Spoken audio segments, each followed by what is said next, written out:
Setapak demi setapak, langkah kami menyusuri jalan sunyi di sebuah desa kecil yang tersembunyi di lereng perbukitan Kecamatan Gondang, Mojokerto. Di balik hijaunya pepohonan dan bisikan angin yang menyentuh daun, tersimpan sebuah peninggalan masa lalu yang nyaris terlupakan, makam Mbah Fakik, seorang ulama besar dari era Majapahit. Tak ada kemegahan, hanya kesunyian yang terasa agung. Jalan tanah berkelok membawa kami pada sebuah petilasan kuno yang dipenuhi aura mistis dan ketenangan. Menurut cerita warga, Mbah Fakik adalah seorang ahli agama yang hidup di masa transisi Majapahit menuju Islam. Sosoknya dikenal bijaksana, membawa ajaran Islam dengan kelembutan dan kebijaksanaan, menyinari masyarakat kala itu yang masih bergulat antara keyakinan lama dan keyakinan baru. Cungkup tua menaungi makam beliau, dikelilingi batu-batu lumut dan pohon-pohon yang seakan menjadi penjaga abadi. Kami berhenti sejenak, menundukkan kepala, dan mulai melafalkan doa. Tak ada suara selain desir angin dan gumam zikir dari para peziarah lainnya. Dalam diam, kami merasa dekat bukan hanya dengan sosok Mbah Fakik, tetapi juga dengan sejarah panjang yang terpendam di bumi Mojopahit ini. Ziarah ini bukan hanya perjalanan fisik, tapi juga perjalanan jiwa. Kami belajar bahwa di balik sunyinya desa, ada cahaya ilmu yang pernah menerangi zaman. Dan di balik sebuah nisan, tersimpan warisan tak ternilai, keteguhan iman, pengabdian, dan cinta pada ilmu serta kemanusiaan.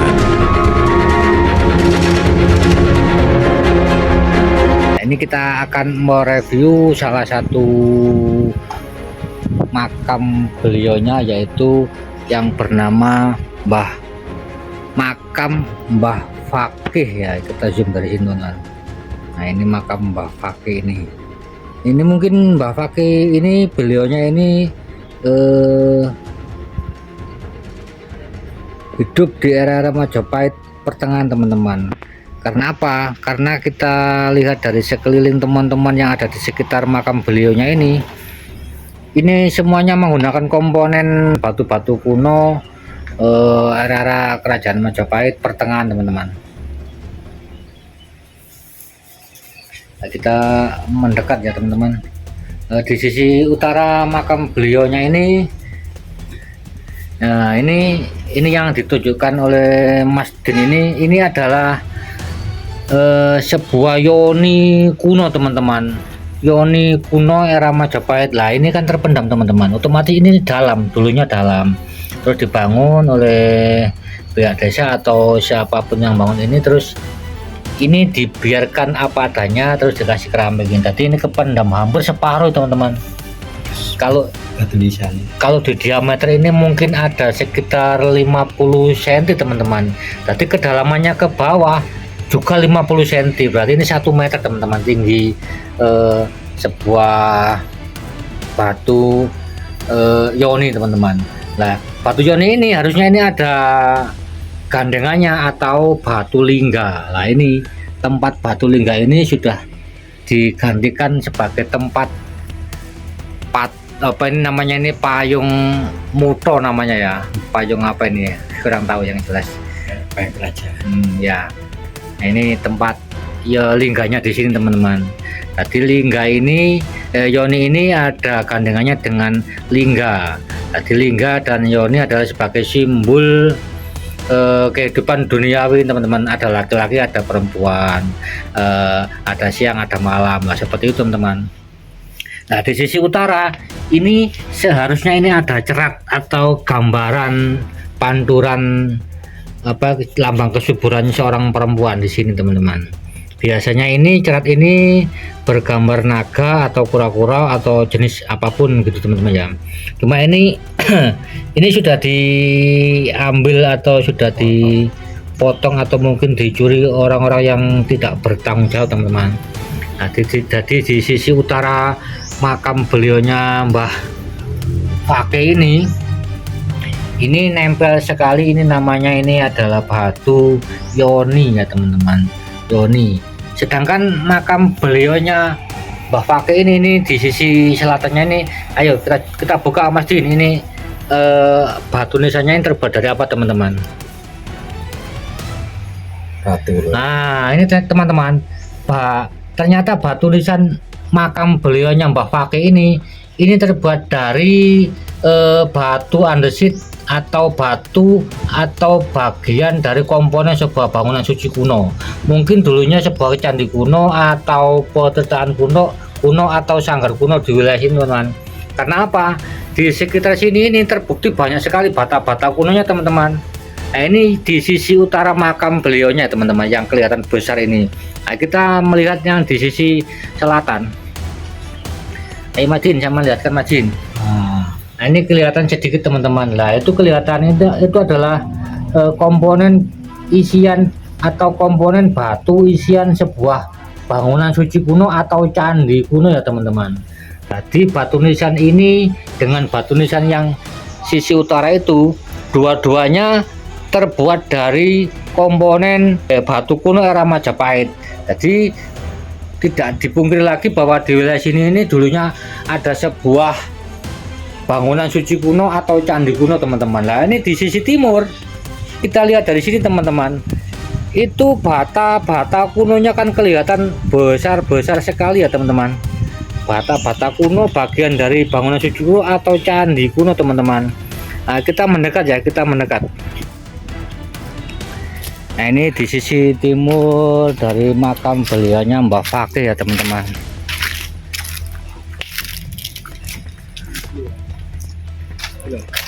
Nah ini bata-bata kuno, bata-bata era Majapahit atau bata-bata komponen dari sebuah bangunan suci kuno yang di sini ini banyak sekali ya teman-teman. Kalau dilihat dari bentuk fisik bata-bata kuno ini sangat besar ya teman-teman, mengindikasikan bahwa pembuatan bata kuno ini era Majapahit awal.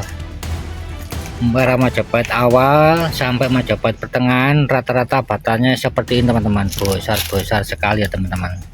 Sedangkan ini batu nisan ini yang dijadikan makam ini Sama.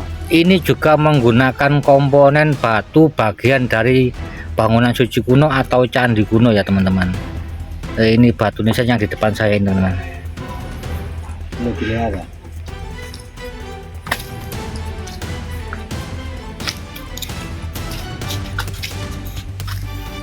Ini Mas Jin lagi membuka dari sisi timur ya.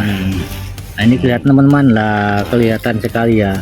Ini adalah batu isian sebuah bangunan suci kuno atau candi kuno di wilayah sini teman-teman.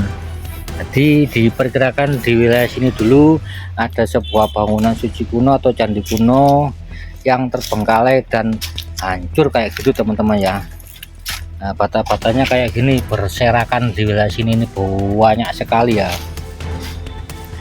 Sedangkan di sisi selatan itu adalah Sungai Pikatan dari sini teman-teman. Sungai Pikatan ini dulu pernah ditulis oleh Empu Prapanca waktu keliling wilayah Jawa Timur. Raja Majapahit yang keempat yang bernama Hayam Wuruk sering mengunjungi sungai tersebut teman-teman, Sungai Pikatan. Jadi wilayah sini ini dekat dengan Sungai Pikatan, bahkan wilayah sini ini masuk dalam catatan Kitab Negara Kertagama ya teman-teman ya. Jadi ini salah satu makam kuno yang menggunakan komponen-komponen batu-batu bagian candi kuno era Majapahit, yaitu makam beliaunya Mbah Fakih di wilayah Kecamatan Gondang teman-teman.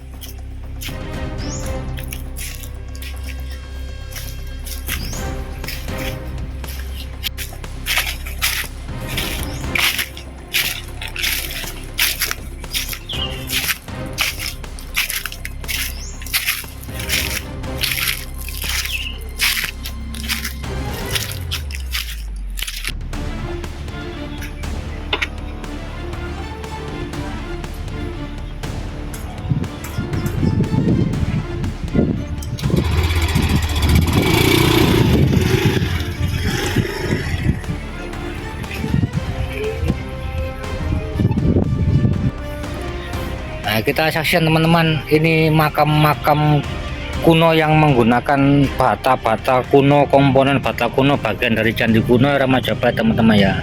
Ini kalau nggak salah ada 1, 2, 3, ada 3 makam kuno yang menggunakan komponen bata merah era Majapahit teman-teman, seperti ini. Ini batu nisannya ini menggunakan batu kuno isan candi dan bata bagian dari candi kuno teman-teman. Seperti ini ya, ini adalah batu isian sebuah bangunan suci kuno era Majapahit yang masih sampai dengan saat ini masih bisa kita saksikan ya teman-teman keberadaannya ya.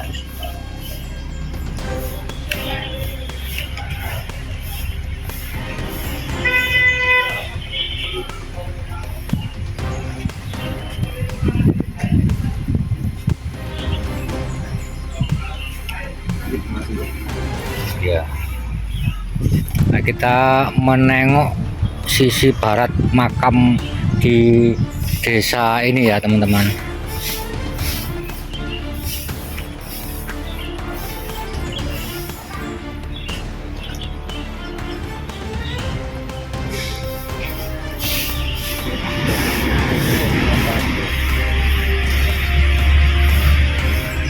Tuh, ambles.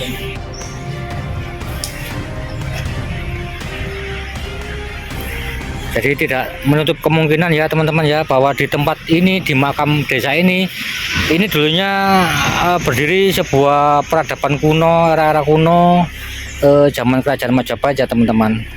Karena begitu banyaknya artefak-artefak kuno, terakota, bata-bata kuno yang melimpah ruah, yang dijadikan kijing, yang dijadikan batu nisan, sebuah makam-makam yang ada di desa sini ya teman-teman ya. Perjalanan kami menapaki jejak Mbah Fakik bukan sekadar ziarah, tapi menyelami lembaran sejarah yang tersembunyi di balik sunyinya desa-desa Mojokerto. Di sini, kami belajar bahwa kebesaran seorang tokoh tak selalu diukur dari bangunan megah, tapi dari jejak kebaikan yang ditinggalkannya. Semoga kisah ini menginspirasi kita semua untuk terus menjaga warisan leluhur, menghargai sejarah, dan menapak kehidupan dengan ilmu serta kebijaksanaan. Jika Anda menyukai konten seperti ini, kisah sejarah, spiritual, dan jejak peradaban masa lalu, jangan lupa untuk like, komen, dan tentu saja subscribe channel ini. Aktifkan juga lonceng notifikasinya agar tidak ketinggalan video-video terbaru dari kami. Sampai jumpa di perjalanan berikutnya, menelusuri tapak-tapak sejarah Nusantara.